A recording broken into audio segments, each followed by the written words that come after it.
Good morning, everyone, and welcome to Fringe. So, are you guys ready for a fun and interesting story? Yes. Let's go. Well, let's start by first acknowledging what the cannabis plant is. So, the cannabis plant is typically divided into two brands, sativa and indica. The hemp portion of the cannabis plant is typically associated with 9 non-psychoactive varieties, and the cannabis portion is going to take us to the psychoactive components of this plant. When we start to get into the history of cannabis, we'll see that this is a crop deeply rooted in this history and story of humankind. And according to some people today, it's possibly one of the earliest plants to be cultivated by our species, but yet has remained a source of controversy today. Let's start with 4650 BC, the earliest known documentation that we could find on the uses and benefits of the cannabis plant as a medicinal drug in China. It shows up in the world's oldest pharmacopoeia. So this isn't new. And if we flash forward from China to 2750, we see it start to ingrain itself in India and actually be used as part of religious practices. As we continue the expansion of uses, it starts to take over the world. Europe in 450 BC starts to use it to treat tumors and headaches, deal with childbirth complications. And then they even start to use the hemp fiber for paper, for clothing, for other things that we use day to day in our society. As it runs through Europe, practice continues to spread into ancient Greece. So now we approach 77 BC. Keep in mind, although only 2 minutes have passed, 4,000 years have gone by in the history of humankind. And this plant has remained a positive part of our existence. And it has now transcended between continents, between cultures, and yet we're still finding new uses for it. Here in Greece, we start to use it for inflammation and toothaches. In Persia, now we're fast forwarding a little bit more. We're seeing it come up for issues in arthritis and inflammation. It's holding on to every culture it becomes a part of, and it's becoming part of standard practice, rituals, religion, and ultimately, in the broader scope of everything, healing. So the art of healing then, traditionally, has come from nature, not from the physician. We were mere tools to provide the resources that were already given to us. Therefore, maybe we need to go back to starting with nature and keeping an open mind. Because the story starts to get a little bit more interesting as it crosses the ocean. So in 15 and 1600, we start to see early medicinal practices and cannabis use show up in Africa and even South America. In 1776, a big year for us in this nation, the Declaration of Independence was written on hemp paper. So now it becomes a lot more than just a plant. It's literally embedded in everything that we do. If we lived in colonial times together, it was actually a mandate that we grew hemp because of how many uses and benefits this would provide us. Pretty fascinating. I read one quote that said, if it wasn't for hemp, we would have lost the Revolutionary War.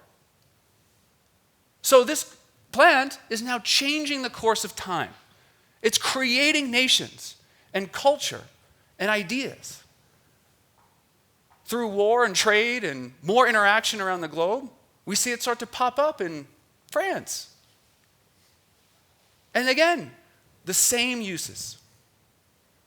Every culture, every tribe, every continent Each century that passes, we're accumulating more and more knowledge that this plant is good. William O'Shaughnessy was an Irish physician who really kind of brought the idea of cannabis to North America and made it a little bit more mainstream. And if we were walking around our local pharmacies in the 18 and early 1900s, cannabis was the most popular ingredient in over-the-counter medication. Really, this was the golden age of cannabis. When did things start to take a turn? Well, in 1906, the Pure Food and Drug Act was enacted by Theodore Roosevelt. And this was the first time in history that politicians were now deciding which drugs were good for you. Not doctors, not the rituals and the practices that were already involved and have now currently been around for over 5,000 years. It became political. What I find fascinating about the Pure Food and Drug Act of 1906 is that prior to this, no drug was illegal. Cocaine was still in Coca-Cola here. And you can buy hypodermic needle kits at Sears. So what happened? There's a big shift in socio-political concerns, stigmatization of certain groups.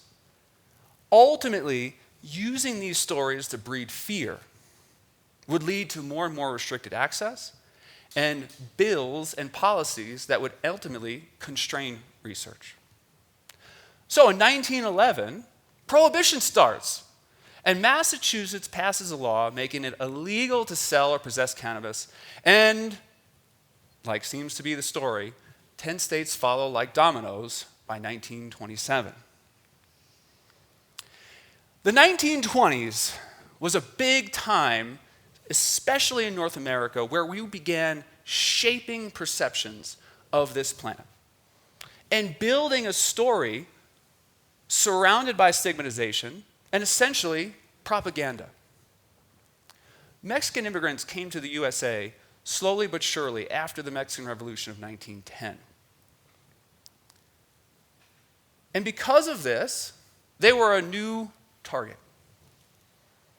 Just like we saw a rush of Chinese immigrants come to California and the West Coast, making us bar the use of opioids and stigmatize that group, we now pinpointed the Mexican group as an idea that we can attack. And we can associate the use of the cannabis plant with this particular population. So the word marijuana came from the Portuguese word marihuango, which actually means intoxicant. So marijuana became the word that pro-prohibitionists, I think that's the right way to say that, right? Pro-prohibitionists started to use to further stigmatize groups that were not part of the mainstream. Using a term like marijuana made you immediately think of the Latin American and Mexican communities. And it helped stigmatize and buy into the story that we should fear these people. They were not one of us. They were not welcome here. They were not Americans. From this day onward, let's be clear. This plant is not called marijuana. It's called cannabis. And we will direct our attention toward that word from here on out. What else happened in the 1920s? We were a melting pot of phobias. And I think the background story here that I always find interesting but has not come up, and what we've all been currently dealing with right now, was the first big global epidemic of the Spanish flu in 1918. So we were isolated again, we were scared again, and we were primed for a story. Essentially, just like we seem to be right now. We lacked connection. We felt the need of safety and security. So it was very easy to say we should be anti-foreigner, that communism would eventually take us over if we weren't diligent, that we should worry about Mexican and blacks, that we should be anti-drug because this is clouding our perceptions. As we continue the story into the 30s, we make a big deal about the use of propaganda. And I know when I grew up, I always associated propaganda with Nazi Germany in the 40s. We did the same thing. We published articles, newspaper stories, magazine editorials, movies about the dangers of cannabis. Movies like Reefer Madness, which actually would go down in history as one of the worst rated movies of all time. What was the big line of defense for a lot of the early propaganda in our country? Well, Ainslinger, one of the Federal Bureau of Narcotic chief directors, started to spread the story that ultimately, if we were to use these drugs, it would promote sexual relations across race lines because we wouldn't be able to use our right judgment. We wouldn't be able to keep our guards up and protect ourselves and our children and our way of values. So essentially, as propaganda persisted, as the story persisted, black history became more intertwined with the use of the cannabis plant. And it started way before this with slavery. But then even after slavery ended, while that portion of our nation's chapter was, potentially behind us, segregation still very much existed and set us on a course to further isolate the black community, keep them in smaller urban areas, leading to the idea that it was much easier to stigmatize. Our history, therefore, with this cannabis plant became so ingrained with fear that we forget that not only it was a big part of our history, but it wasn't a gateway drug, it was an exit drug for so many. Louis Armstrong, I use it to unwind, ease stress, and to ease the chronic pain of racism.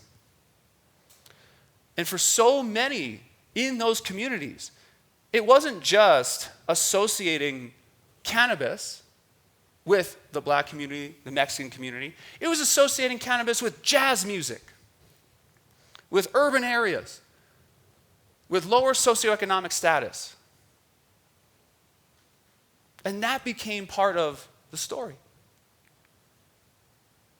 In 1937, we passed the Marijuana Tax Act, which prohibits cannabis on a federal level. And now, as more and more restriction comes into play, we cannot promote the use of studying it anymore because we can't get funding. It's not allowed. Or worse, you could potentially now be jailed for it. In 1941, cannabis officially becomes no longer available in the USA as medical treatment and is officially removed from our pharmacopoeia, basically wiping away over 5,000 years of known history. In 1950, mandatory sentencing laws were enacted for those who possessed, grew, or consumed cannabis. Then the 1960s came, and it was this counterculture movement. A lot of us began to ask more questions. Recreational cannabis use became very popular, and more specifically among the white community. But the white community wasn't attacked. It wasn't stigmatized. Instead, we grouped the white community into specific subsets. Well, there's hippies. And we have to fight the hippies now. So as each part of our story progressed, it became more of a story of us versus them, but fueled by socio-political elements. As we enter into 1966, finally, certain politicians in California and the community there passed Proposition 215, allowing for the sale and medical use of marijuana for patients with AIDS, cancer, and other serious, painful diseases. Do you think it was easy to get a prescription for medical marijuana? No, absolutely not. The hoops that you'd have to jump through. The stigma of you being a physician prescribing this medication was something no physician wanted a part of. Not to mention the 30-page of forms they'd have to fill out. So people kept going underground, getting it from friends and small groups. And in 1970, we introduced the Controlled Substance Act. This classifies cannabis as a Schedule I drug out of 5. Schedule I is essentially defined as maximum danger with no therapeutic value. In the 5,000 years plus of its use, not one person had died from an overdose of consuming the cannabis plant. And cultures and continents and time has shown that this could be a healing element. Yet we put it on a Schedule I classification. Do you know where crack is listed in the Controlled Substance Act? Schedule II. It is more accessible to get crack cocaine than it is cannabis in our country.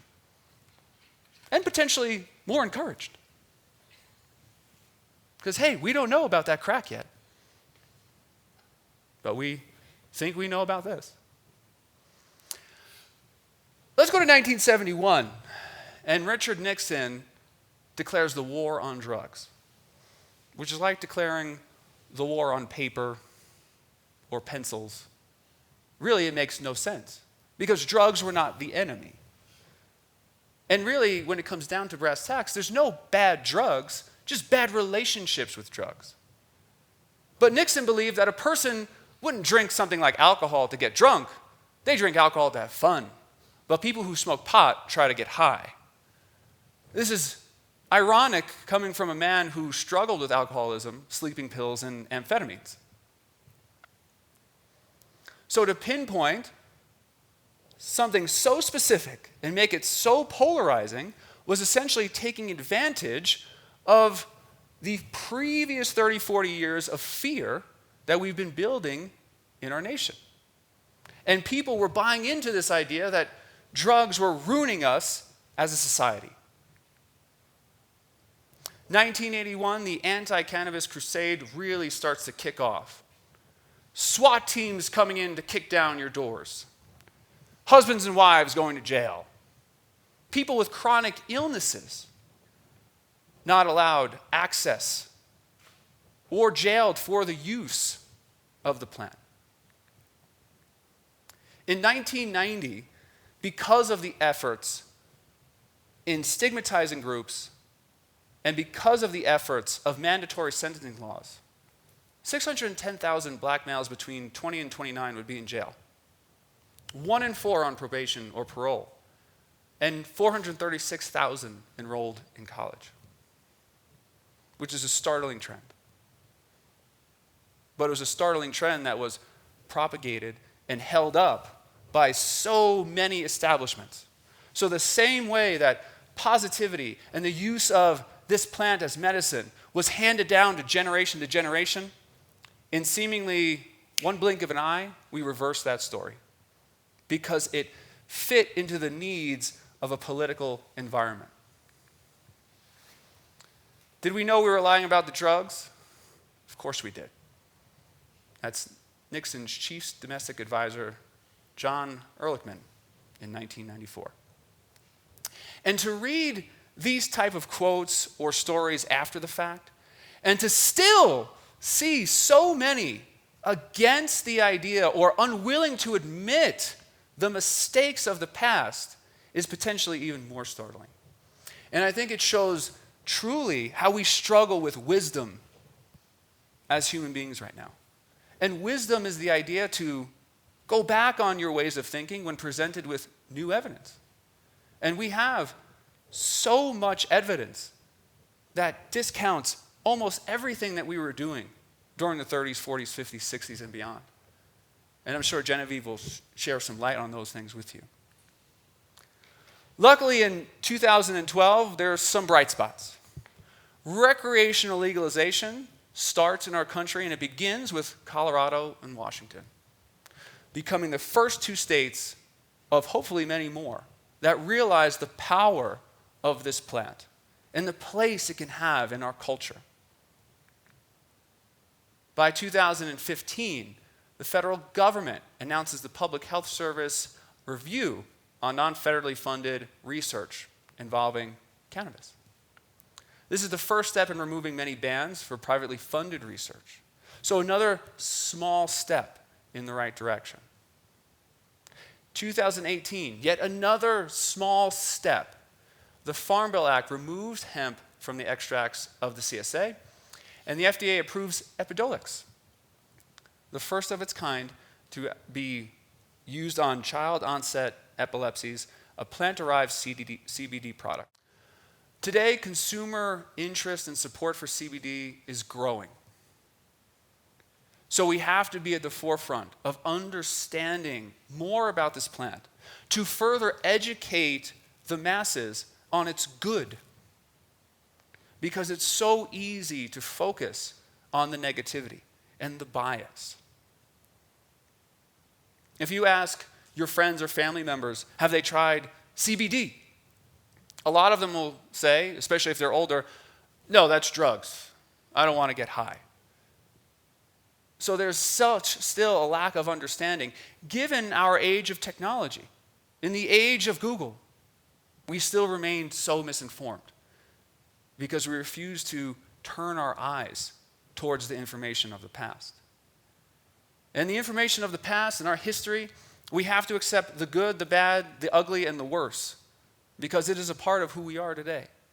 And we can make it right. It's just going to take more and more baby steps. So cannabis is our history. It can be our medicine. It can be part of our nutrition and farming. It has been part of our culture and music and art, but ultimately we hope to make it part of our future.